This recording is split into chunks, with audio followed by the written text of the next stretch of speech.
തുഞ്ചന്റെ മണ്ണിൽ ഷോപ്പിംഗ് മാമാങ്കത്തിന് തുടക്കമിട്ട തിരൂർ നെസ്റ്റോ 250 നാൾ തികയുന്നതിന്റെ ആഘോഷത്തിന് കൊടിയേറി.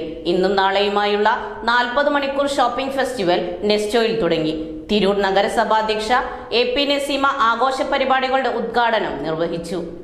തിരൂരിന്റെ വ്യാപാര മേഖലയിൽ പുതിയ ചരിത്രം കുറിച്ച് മുന്നേറുന്ന നെസ്റ്റോ 250 ദിവസം പിന്നിട്ട സന്തോഷം വമ്പൻ ഓഫറുകളുമായാണ് ആഘോഷിക്കുന്നത്. തിരൂരിലെ മറ്റാർക്കും നൽകാൻ സാധിക്കാത്ത വിലക്കുറവുമായാണ് നെസ്റ്റോ ഗുണഭോക്താക്കളെ വരവേൽക്കുന്നത്. മികച്ച ഗുണമേന്മയുള്ള ഉൽപ്പന്നങ്ങൾ കുറഞ്ഞ വിലയിൽ ലഭ്യമാക്കുന്നതിലൂടെ ഇതിനകം നെസ്റ്റോ ജനഹൃദയങ്ങളിൽ ഇടം നേടിയിട്ടുണ്ട്. സ്ത്രീകൾക്കും കുട്ടികൾക്കും പ്രത്യേക സൗകര്യങ്ങൾ ഉൾപ്പെടെ ഒരുക്കിയിട്ടുണ്ട്. ഫെസ്റ്റിവലിന്റെ ഭാഗമായി കലാവിരുന്നും ഒരുക്കിയിട്ടുണ്ട്. ആഘോഷത്തിന്റെ ഭാഗമായുള്ള കേക്ക് മുറിക്കൽ നഗരസഭാധ്യക്ഷ AP നസീമ നിർവഹിച്ചു. നഗരസഭാ ഉപാധ്യക്ഷൻ P രാമൻകുട്ടി, പ്രതിപക്ഷ നേതാവ് advocate S Girish, Tirur sub collector Dileep Kainikkara, BJP മണ്ഡലം president Rema Shaji, Nesto regional head CV Sanoj, marketing and public relation general manager Shiju, store general manager Latheesh, FMCG manager Shakeer തുടങ്ങിയവർ സംബന്ധിച്ചു. പാർക്കിംഗ് ഉൾപ്പെടെ 1.25 ലക്ഷം സ്ക്വയർ ഫീറ്റിലാണ് നെസ്റ്റോ ഹൈപ്പർ മാർക്കറ്റ് സമുച്ചയം സ്ഥിതി ചെയ്യുന്നത്. ലോകോത്തര ബ്രാൻഡുകൾ മുതൽ തദ്ദേശീയ ഉൽപ്പന്നങ്ങൾ വരെ എളുപ്പത്തിൽ തിരഞ്ഞെടുക്കാവുന്ന തരത്തിൽ സജ്ജീകരിക്കുന്നതാണ് നെസ്റ്റോയുടെ സവിശേഷത.